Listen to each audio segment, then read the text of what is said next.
एक लड़का होता है दीपक, जिसका नाम होता है, जिसकी पत्नी का नाम होता है नेहा। नेहा बहुत सुशील लड़की थी, बहुत सुंदर उसकी पत्नी थी। लेकिन एक बेटी को जन्म देने के वक्त और उस नेहा की मौत हो जाती है और वो मर जाती है। एक छोटी सी बेटी होती है, लेकिन बेटी को जब दीपक देखता है तो खुद दूध पिलाता है और उसे परवरिश के लिए सोचता है कि कोई ऐसा हो जो हमारी बेटी की परवरिश कर दे। लेकिन उसे कोई नहीं मिलता। तो रिश्तेदार और भी लोग होते हैं, कहते हैं कि ऐसे जिंदगी कैसे कट सकती है। आप एक काम करो, आप दूसरा विवाह कर लो, अभी आप शादी योग्य हैं, आपकी बेटी की परवरिश हो जाएगी और आपका परिवार भी आगे होगा, पत्नी आएगी, आप ऑफिस में काम करेंगे, सब ठीक ठाक हो जाएगा। जब बार बार कहा जाता है तो वो दीपक शादी करने के लिए तैयार होता है। लेकिन जो पत्नी आती है, जिसे कहते हैं सौतेली माँ, उस बेटी का नाम होता है रीतू, उसके साथ वो क्या हसर करती है वो बताने योग्य नहीं है। तो बने रहिए हमारे साथ। नमस्कार, प्रणाम, मैं हूँ प्रेम यादव। इस कहानी को लेकर के मैं आया हूँ क्योंकि आजकल माँ होती है, माँ तो माँ होती है, माँ मरने के बाद बच्चे का क्या हाल होता है कोई पता नहीं।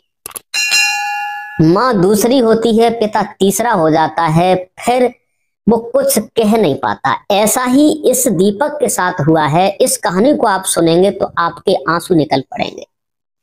तो केवल थोड़ा सा समय लेकर इस कहानी को अवश्य सुनिए, क्योंकि ज्यादातर घर परिवार बिगड़ रहे हैं। क्योंकि आजकल जो लड़कियां आती हैं वो अपने में आती हैं, उनमें गुरूर होता है, अपने में टैलेंट होता है, दूसरे को समझती नहीं है। अब जो दीपक की पत्नी जो दूसरी आती है, वो आकर के घर देखती है, एक छोटी सी बच्ची को देखती है, तो उसे देख करके अपना चेहरा बनाना बिगाड़ना शुरू कर देती है। लेकिन दीपक के सामने तो कुछ नहीं कहती, ऐसे लेती है मानो इसी की बेटी है। जब दीपक ऑफिस चला जाता है तो उसके साथ वो गलत व्यवहार करना शुरू कर देती है, छोटी सी बच्ची 1 वर्ष की। लेकिन समय चलते होता ये है दोस्तों, एक बेटी उसको भी हो जाती है। बेटी जब होती है तो अपनी बेटी की तरफ तवज्जो ज्यादा देती है, लेकिन उस बेटी की तरफ तो बिल्कुल तवज्जो देती नहीं है। लेकिन धीरे धीरे समय चलते दोनों लड़कियां 5-7 वर्ष की हो जाती हैं। दोनों को अच्छी तरीका से दीपक देखभाल करता है और जिसकी माँ नहीं होती है उस बेटी का दीपक स्वतः ख्याल रखता है। लेकिन उसकी जो माँ होती है सौतेली, दोनों लड़कियां स्कूल जाती हैं, लेकिन अपनी लड़की को तो टिफिन लगा के दे देती है, लेकिन उसे टिफिन देती है कभी नहीं देती है। घर पे आती है तो अपनी बेटी को तो खिलौना खरीद देती है, लेकिन उसे कोई चीज नहीं लेती है। समय यूं ही गुजरता गया। जो रीतू होती है, इसकी माँ नहीं होती है, वो स्कूल में टॉप आने लगी, नंबर से पढ़ाई से नंबर 1 में आती है। और जो सौतेली माँ होती है उसकी बेटी 0 नंबर आते हैं। जब उसके घर पे बधाई का जनाजा देने के लिए लोग आते हैं, बधाई देने के लिए आते हैं, तो रीतू की जो सौतेली माँ होती है उन्हें भगा देती है। मेरी बेटी नंबर से नहीं आई है, ये क्या आई है तो क्या कलेक्टर बन गई है, नाना प्रकार की बातें करती है। लेकिन वो सोचती है कि इसके टॉप नंबर आते हैं, लेकिन इसकी पढ़ाई ही में बर्बाद कर दूंगी, इसे पढ़ने नहीं दूंगी। अपनी बेटी को हर तरीका से हर सुविधा देती है। इसी चलते चलते एक दिन दोनों लड़कियां जब पढ़ती होती हैं बैठी, दोनों लड़कियों में कोई भेदभाव नहीं होता। रीतू जो होती है वो पढ़ रही थी, उसी समय सौतेली माँ आती है, गाल पे एक तमाचा देती है, उसके हाथ से कॉपी किताबें छीन कर फेंक देती है और कहती है कि घर का काम कौन करेगा।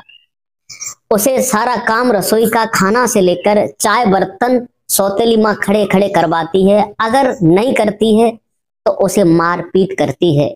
एक दिन उस रीतू को बुखार आ जाता है। सारे घर के बर्तन, सारे घर के कपड़े, सारा पोंछा झाड़ू करना उसी का काम था, लेकिन अपनी बेटी से वो कोई काम नहीं कराती थी। बेटी जब भी आती थी तो उसकी सेवा उल्टी उससे करवाया करती थी। वो लड़की बेचारी अपनी माँ को कोसती थी, माँ तूने मुझे जन्म दिया, लेकिन जन्म देने के साथ साथ तू मुझे छोड़कर चली गई, तूने अच्छा नहीं किया। क्या मेरा यही असर था? अपनी माँ की तस्वीर को हृदय से लगा करके एक दिन रो रही थी उसी समय उसकी सौतेली माँ आ जाती है, एक खींच के उसके लात मारती है, बेचारी औंधे मोगर जाती है और कहती है तेरा काम का तेरी माँ करेगी मरी हुई आकर के, तू काम नहीं करेगी तो कौन करेगा। काम करते करते बेचारी वहीं सो जाती है। फिर उसकी सौतेली माँ आती है, झाड़ू से उसको मार लगाती है, अंत में बेचारी को खाना भी नहीं मिलता। एक दिन किचन में सेब रखे हुए थे, उठाने के लिए खाने के लिए चली, तभी सौतेली माँ ने आकर के एक छड़ी उसके पीठ में मार दी और कहा तेरा इतना नसीब कहाँ है जो सेब मेरी बेटी के लिए रखे लेकिन तेरे लिए नहीं, तेरे लिए बासी रोटी रखी है, ये ले जा। उसे बासी रोटी दी जाती है, बेचारी बाहर बैठ करके सीढ़ियों पर खा रही होती है। तब तक सौतेली माँ आती है, कहती है तू अभी खाना ही खाने में लगी रहेगी, तेरी इतनी मजाल, अरे काम कौन करेगा, ऊपर सारा काम पड़ा है, छत पर कपड़े रखे हैं।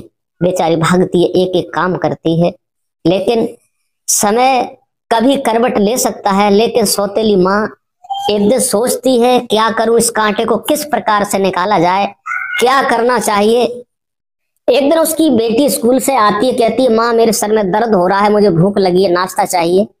लेकिन जो उसकी सौतेली माँ होती है उस रीतू से कहती है मेरी बेटी को सर में दर्द हो रहा है, उसका सर दबा, उसके लिए नाश्ता तैयार कर, तब तुझे कुछ काम दिया जाएगा। बेचारी जाती है, उसका सर दबाती है, सर दबाने के बाद थोड़ा बहुत समय मिलता है तो पढ़ने में लग जाती है, लेकिन वो सौतेली माँ फिर भी उसे पढ़ने नहीं देती, क्योंकि स्कूल में उसका टॉप नंबर था। एक दिन होता यह है कि उसने जब नंबर लिए कॉलेज से तो सौतेली माँ उस पर जल गई, विचार किया अब इसे हम जीवित ही नहीं छोड़ेंगे। शाम को जब उसका पति आता है तो वो बेटी कहती है माँ मेरा थैला फट चुका है, लेकिन पति के सामने तो कुछ नहीं कहा। बोले पहले मेरी बेटी को थैला आएगा, उसके बाद में इसके लिए आएगा।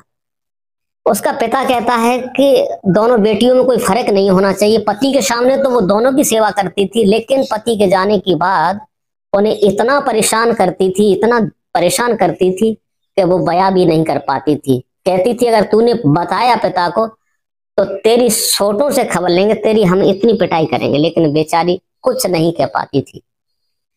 जब उसका स्कूल में अच्छा नंबर आया तो सौतेली माँ ने एक दिन दूध में थोड़ा जहर मिलाया, कहा इसकी कहानी खत्म हो जाएगी, और वही रख दिया, कहा तेरे लिए दूध रखा है, दूध पी ले। और अपनी बेटी जो सो रही होती है उसे कहा बेटी किचन में आकर के दूध पी लो। लेकिन बेटी सो रही होती है, उठती है, उठने के बाद जो दूध रखा हुआ होता है जहर का मिला हुआ, दोनों बच्चे एक समान। लेकिन रीतू किसी काम से थी, लेकिन उसने उठ करके उसकी बेटी ने वो जहर पी लिया। दूध था, दूध पीने के बाद वो बेहोश हो गई। रीतू जब घर के अंदर प्रवेश करती है, जब देखती है कि मेरी बहन को क्या हुआ, तो अपनी माँ को आवाज लगाती है। माँ भागती हुई आती है, कहती तूने मेरी बेटी को कुछ दे दिया, तूने कुछ कर दिया। लेकिन वो कहते कर भला होगा भला, कर बुरा होगा बुरा। अब इधर उधर डॉक्टर के लिए तलाश की जाती है, लेकिन रीतू भागती है, उसके पास साइकिल होती है, उस पर उसे बैठाती है और डॉक्टर साहब के पास लेके जाती है। डॉक्टर साहब के पास जब लेकर जाती है तो डॉक्टर साहब उसे दवा देते हैं, कहते हैं इसने कुछ खा पी लिया है, इससे इसका कुछ असर हुआ है। लेकिन अंत में जो उसके पिता आ जाते हैं, कहते हैं कि मेरी बेटी को पता नहीं क्या हुआ। लेकिन उस सौतेली माँ को तो सब मालूम था कि मैंने अपनी इस बेटी को, दूसरी को जहर दिया था दूध में, यही जहर मेरी बेटी ने पी लिया है। लेकिन अंत में उसके पिता कहते हैं बेटी तुम घर जाओ, लेकिन वो ये कहती है कि मेरी बहन जब तक ठीक नहीं हो जाती तब तक मैं बिल्कुल नहीं जाऊंगी। जब ये बात सुनती है तो सौतेली माँ के आंसू अंत में निकल पड़ते हैं और उस बेटी को गोद में उठा लेती है और कहती है ऋतु मैंने तुझे बहुत दाता रपटा, अपनी बेटी को माना, लेकिन तुझे मैंने बिल्कुल प्यार नहीं दिया, न मैंने तुझे बिल्कुल माना। मुझसे जो भी भूल बनी है, जो भी कमी बनी है, उसके लिए हम क्षमा चाहते हैं।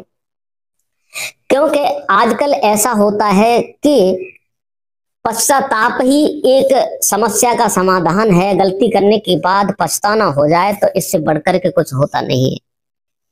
आज वो सौतेली माँ उसे अपने गले से लगा लेती है, बेटी मैंने तुझसे बहुत कुछ कहा, लेकिन आज से ऐसा नहीं होगा। तो दोस्तों, इस कहानी का सुनाने का मतलब किसी को परेशान करना नहीं है, किसी को टॉर्चर करना नहीं, केवल आप लोगों को जागरूक और सचेत करना है। बच्चे एक भगवान का रूप होते हैं, इन्हें कोई पता नहीं होता इनके साथ आप क्या व्यवहार करना चाहते हो, क्या कर रहे हो। क्या नहीं कर रहे हो, ये तो सब आपके ऊपर निर्भर होता है। आज के लिए बस इतना ही। नमस्कार, जय हिंद, जय भारत। अगर हमारी कहानी अच्छी लगी हो, लाइक कमेंट शेयर करना ना भूले। तब तक के लिए नमस्कार।